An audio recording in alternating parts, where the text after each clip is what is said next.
Eduardo, acha que as condições económicas e culturais do país deram todas as oportunidades para realizar os seus filmes? Depois do filme Santa Aliança, o Eduardo começa a trabalhar em televisão. Na altura, não continua no cinema porquê? Houve alguma ideia de filme que tenha ficado por fazer? Bom, claro que é quase um lugar comum dizer-se que o país não tinha, como provavelmente hoje ainda não terá, do ponto de vista orçamental, dinheiro para fazermos tudo aquilo que queremos, não é? Porque dependemos muito dos subsídios e do Instituto de Cinema.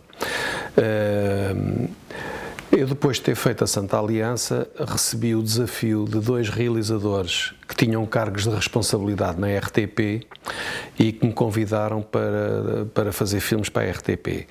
Foi primeiro o Artur Ramos e depois, sobretudo, o Fernando Lopes, que na altura era diretor de programas do segundo canal. E graças a eles pude fazer o Funeral do Patrão, baseado numa peça do Dario Fo que eu tinha tido a oportunidade de conhecer em Itália, e depois a seguir fazer sobretudo o filme A Mariana Alcoforado, de fazer o Temos Festa e de fazer a série do Lisboa Sociedade Anónima. Eu não senti muita diferença em trabalhar nesses filmes, porque na época os filmes eram feitos em regime de produção externa. Quer dizer que nós, a televisão aprovava os projetos, aprovava os prazos e a partir daí nós tínhamos total liberdade para filmar como quiséssemos e com quem quiséssemos. Todas essas séries foram feitas com uma câmara 16mm e uma equipa mais reduzida, mas de facto pode-se dizer que os métodos eram os do cinema, não eram os da televisão. Bom, em relação ao segundo aspecto da sua pergunta, claro que ficaram algumas coisas por fazer. Muitos projetos ficaram pelo caminho, o que é normal, mas o que eu lamento mais são cenas de alguns filmes que realizaram e estrearam que eu não pude fazer por restrições orçamentais. Estou-me a lembrar em particular de uma série de pequenas cenas nas Saudades para Dona Genciana que estavam planeadas para serem feitas na Avenida Almirante Reis, mas como a reconstituição da época exigia um trabalho de cenografia muito intenso para pôr a avenida, ou pelo menos parte da avenida, como ela era no tempo da Dona Genciana, acabámos por desistir e substituí-la por uma série de cenas que foram feitas em estúdio e que verdadeiramente nunca me satisfizeram. Também uma cena só, em particular, no filme A Passagem por Lisboa, que eu tenho imensa pena de não ter feito, era uma cena que se passava na Estação do Rossio, com um plano geral, com a estação, com a fachada da Estação do Rossio toda iluminada, e depois com uma sequência no interior que mostrava como é que alguns hóspedes suspeitos que estavam no Hotel Avenida Palace conseguiam passar do hotel diretamente para os comboios da estação sem passar pela rua, porque havia um caminho secreto lá no interior que hoje está fechado, mas que existia, não é? E o problema foi sempre o mesmo. Era a bateria de projetores que era preciso, era reforçar a equipe, era fechar o trânsito, era uma noite toda para filmar aquilo e pronto, quer dizer, o produtor levantou-me tantos problemas que acabei por cortar essa cena. Na televisão foi trabalhar com o Artur Semedo, diretor de produção do Lisboa Sociedade Anónima, onde realizou vários filmes. Sentiu a diferença de realizar para cinema e de realizar para televisão em relação à tecnologia, à produção, à equipa? Pronto, essa é a resposta que dei na anterior, não é? Quer dizer que, de facto, nós tínhamos condições ótimas no sentido em que éramos independentes a partir do momento em que a televisão aprovava o projeto. E depois, como sempre, o Artur Semedo, com o seu profissionalismo, com os conhecimentos que tinha no meio, conseguia sempre que nós pudéssemos filmar em decors reais, sem problemas, arranjar contactos com atores conhecidos que acediam a fazer os papéis e, portanto, foi, digamos assim, um prolongamento da experiência cinematográfica. Só mais tarde, quando eu concebi programas específicos de televisão no setor da divulgação cultural, como A Forma das Coisas e o Magazine de Cinema, é que eram mesmo programas televisivos. Aí sim, pode-se dizer, mas eu nessa altura tive sempre colaborador de realizadores da televisão, não era eu que realizava esses programas, eu intervinha nos programas, mas eram realizadores de televisão que os faziam, até porque aquele sistema das multicâmara em alinhamento, com a luz aquário no estúdio e depois o alinhamento do direto, não era aquilo que eu queria fazer e de facto nunca fiz nada diretamente televisivo. A sua longa-metragem A Passagem por Lisboa, homenagem à memória do cinema, dedicada a Félix Ribeiro e Luís de Pina, dois pilares da Cinemateca portugueses. Pode falar-me deste último filme? Pois, o meu último filme, A Passagem por Lisboa, data de 1993, que é uma altura em que o cinema, em geral, começa a sentir um profundo, digamos, processo de transformação. Como se lembra, é a época em que as instituições ligadas ao cinema começam a preparar a comemoração dos 100 anos de cinema, que se dará 2 anos depois. E que muita gente falava na altura que os 100 anos de cinema assinalavam a morte do cinema, porque o vídeo estava a invadir tudo, etc. Bom, o filme é, de certa maneira, digamos, um regresso ao cinema americano da minha infância. É uma história, digamos, mais clássica, já não tem o experimentalismo que tiveram os filmes anteriores e relata, enfim, uma série de peripécias na Lisboa do período da guerra, a começar pela inserção da própria ficção cinematográfica, não é? Nomeadamente de um casal que chega de Casablanca e aterra em Lisboa, de 2 grandes atores de cinema europeus que trabalharam em Hollywood, perdão, que são a Paula Negri e o Leslie Ord, que estiveram ambos em Lisboa no período da guerra. O Leslie Ord, de resto, trabalhava para os serviços secretos ingleses e veio a Lisboa nessa época fazer uma conferência no Cinema São Luís e morreu no regresso de Lisboa a Londres, exatamente nessa visita, porque o avião em que ele viajava foi bombardeado pela aviação alemã, pensando que além dele iam outras personalidades do governo inglês a bordo, mas enfim. E a Paula Negri encontrava-se de passagem em Lisboa, vinda da Alemanha, ia para o Hollywood, onde iria filmar com o Lubitsch.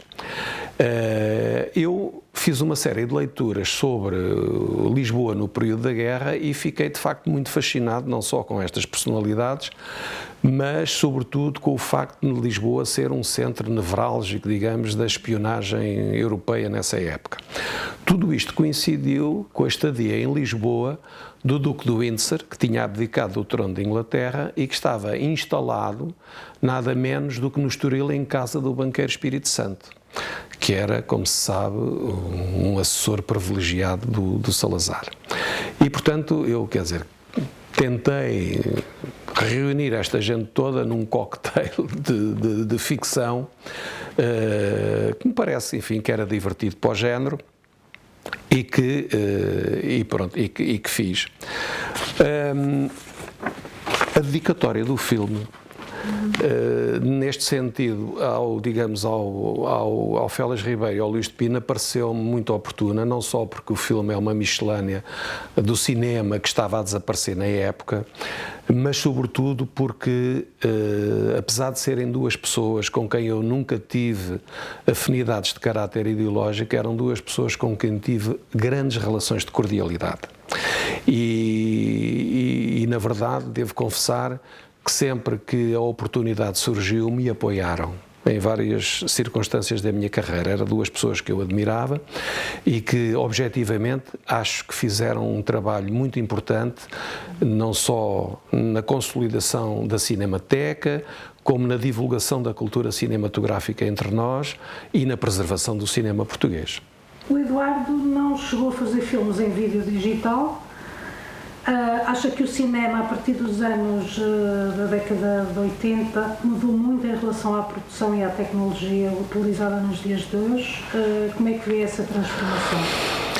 Sim, eu creio que o cinema mudou muito dos anos 80 para cá, mas se eu tivesse de escolher uma data emblemática, digamos assim, para assinalar a transição definitiva entre o cinema, digamos, da minha época e o cinema que se faz hoje, essa data seria 1993, data do meu último filme, mas obviamente a razão não é essa.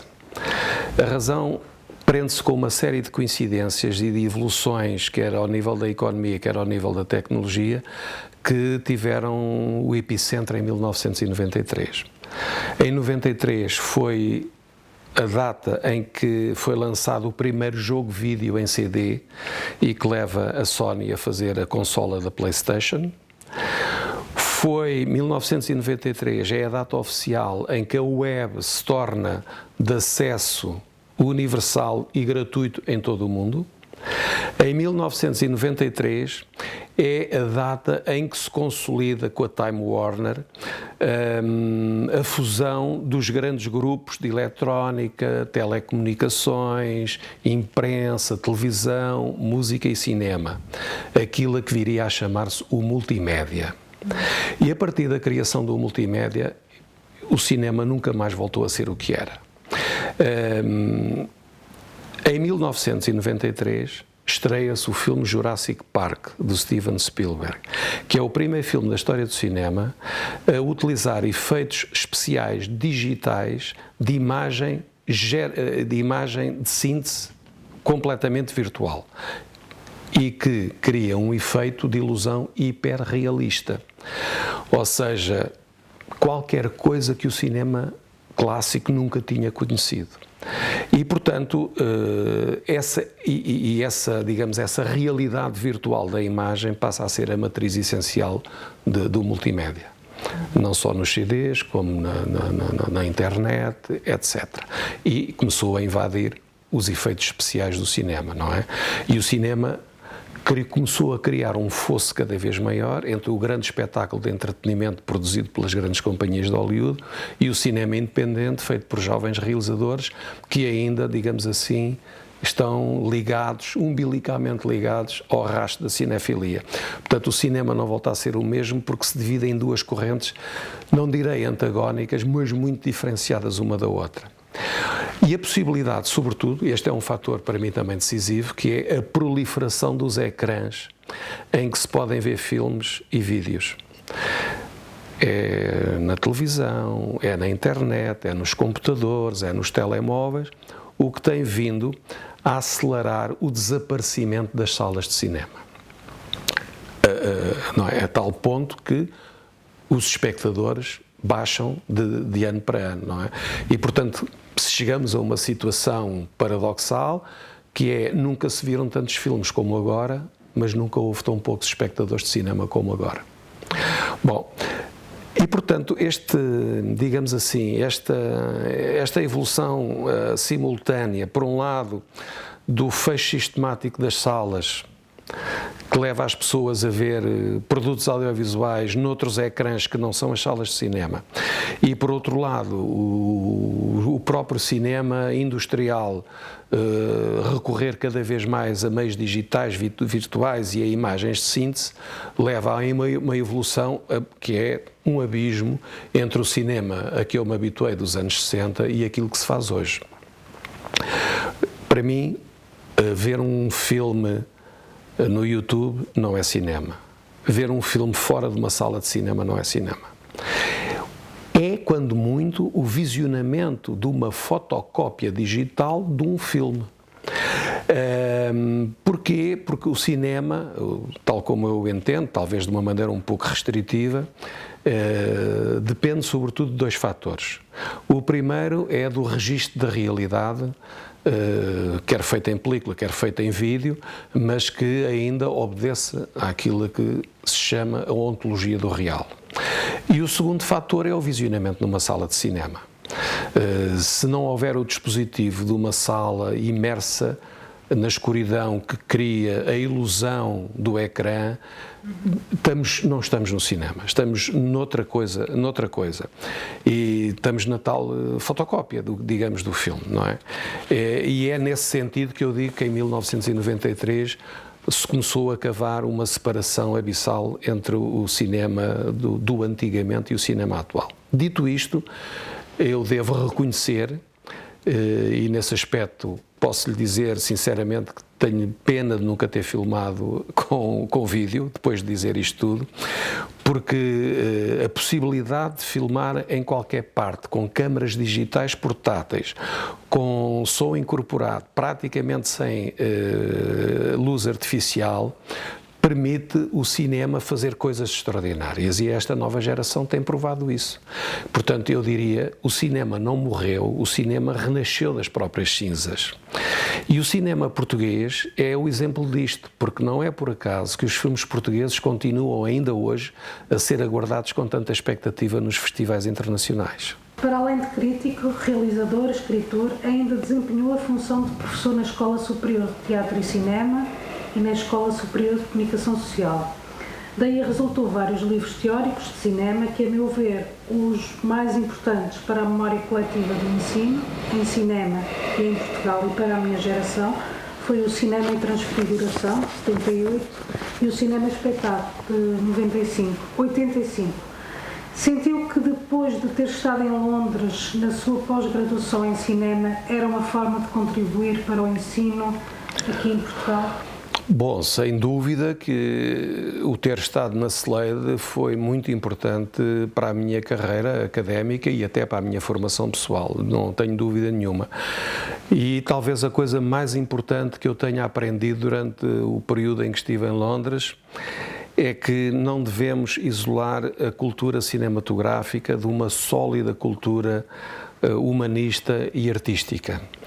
Do teatro à música, das artes plásticas à narrativa, tudo contribui para enriquecer de facto a nossa formação e dar-nos do cinema uma dimensão diferente. E eu, de facto, durante o período em que estive em Londres, não me cansava de ir ver teatro, de ir ver ópera, de ir aos cafés-concertos, e todas as experiências que tive, além das aulas na universidade, foram muito enriquecedoras. E, portanto, isso levou-me a acreditar que, ao contrário do que dizem alguns colegas meus, a coisa mais importante no ensino do cinema não são as cadeiras de caráter técnico. É evidente que a técnica é muito importante, mas quando se quer ser realizador, o desenvolvimento dos conceitos teóricos da história do cinema, o visionamento dos filmes, a cultura geral e o saber refletir sobre o cinema são mais importantes do que a técnica. Quando nós trabalhamos com uma equipa técnica que é competente, eles resolvem os problemas, mas é preciso termos ideias para eles resolverem os problemas que as nossas ideias colocam. E, portanto, nesse sentido, digamos, o cinema é de facto um trabalho coletivo, mas o cinema artístico, o ensino artístico deve ser um ensino não diretivo, no sentido em que os alunos devem ter liberdade para discordar do professor, para apresentar as suas ideias e para aprender ao longo do período de estudos duas coisas que, a meu ver, são fundamentais. O gosto pelo cinema e, sobretudo, descobrir a sua identidade artística. Ter a inteira liberdade. Não se basearem apenas na cópia das coisas que são bem feitas ou do que gostam. Terem capacidade, confiarem na intuição experimentarem coisas novas até descobrirem aquilo que querem fazer. E isso não é compatível com um ensino muito diretivo que imponha quer teorias, quer técnicas como dogmas. Os alunos têm que descobrir. É evidente que não chegarão a lado nenhum se não estudarem, se não se aplicarem, se não descobrirem as coisas. Mas há uma parte que eu digo que não é possível ensinar. É possível ensinar, digamos, as teorias estéticas, é possível ensinar a história do cinema, é possível ensinar a técnica, mas não é possível ensinar o segredo da arte. E isso cada um tem que descobrir por si. E essa foi uma das coisas que eu aprendi na Slade. Como última pergunta, eu pedi-lhe que escolhesse uma fotografia que o tivesse marcado nas décadas de 60, 80. Qual é que foi a fotografia que escolheu? Bem, eu escolhi uma fotografia de rodagem do meu primeiro filme. Foi uma fotografia tirada pelo Manuel Costa e Silva, que era, além de diretor de fotografia, um excelente fotógrafo e com quem ao longo dos anos estabeleci uma sólida relação de amizade. E também não quero esquecer o Mário de Carvalho, que é outro excelente diretor de fotografia e grande amigo, que fez comigo a passagem por Lisboa. Além disso, eu devo confessar que tanto atores, músicos, cenógrafos, escritores, produtores e técnicos,